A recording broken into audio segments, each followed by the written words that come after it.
穷人每天在想3件事：抱怨、内耗、找理由不动。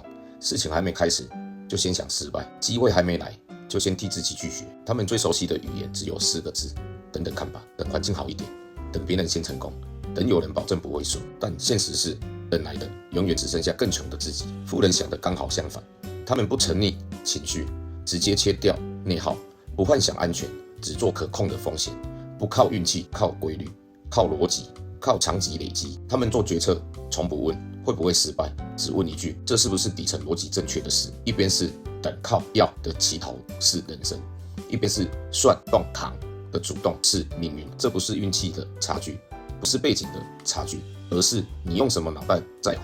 真正残酷的是，世界从来没有要你输，是你每天用错误的思维，一刀一刀亲手把自己留在底层。这条线不是贫穷线，是觉醒与否的分水岭。